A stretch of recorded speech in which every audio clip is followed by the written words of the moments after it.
Welcome to another S&P Futures day trading recap on an Apex paid account, where I'm keeping most of the profits and none of the losses. Apex is having another huge sale. From now until February 14th, you can sign up for your own Apex account with my link in the description and use my coupon code for 80% off the first month and 80% off all recurring months.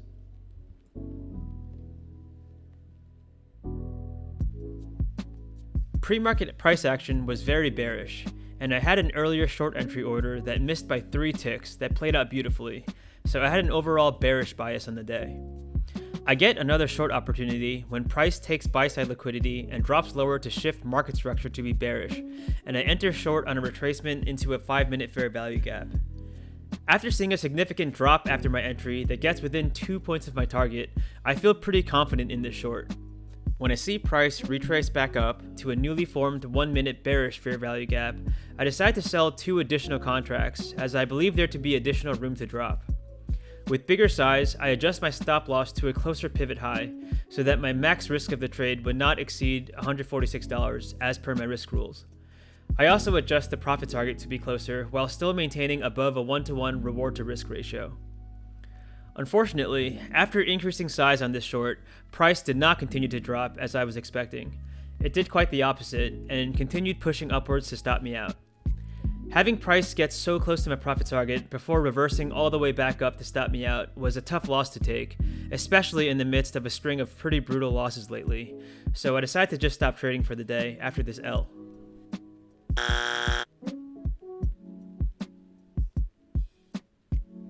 This whole week of trading has been very rough, to say the least.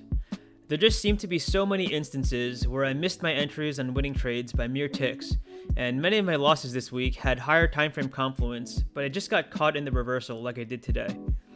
I still think the setup I took today was solid though, and I don't regret taking it, despite being frustrated with the outcome.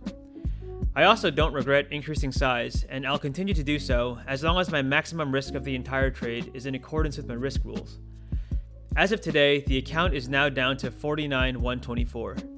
This is probably the biggest downswing I've had in recent memory, and today's loss is actually my 8th one out of my last 10 trades. My win rate on this paid account so far is 29%, and it's honestly kind of embarrassing to be posting so many failed trades on YouTube, but this is the accountability that will help improve my trading. And this full transparency of showing my daily P&L and account balances is also what separates me from the other day trading content on YouTube. Also, it's pretty incredible that despite this losing streak, I still have more than half of my trailing drawdown threshold remaining, and it's proof that my risk rules are working. I'm so glad I decided to make that update to set my max risk to 10% of the remaining threshold, as this has very effectively prevented me from losing my account due to an extended losing streak. While it's true that trading with lower maximum risk also means that it'll take more wins for me to dig myself out of this hole I'm in, but as I've said in previous videos, I'm really in no rush to grow this account quickly, and will take as long as I need. My risk rules are working, so I plan to stick to them while I work on identifying my technical trading errors that have contributed to this downswing. It does suck to be trading while in drawdown, as there's a bit more pressure, but I know this is valuable experience that will make me a better trader in the long run.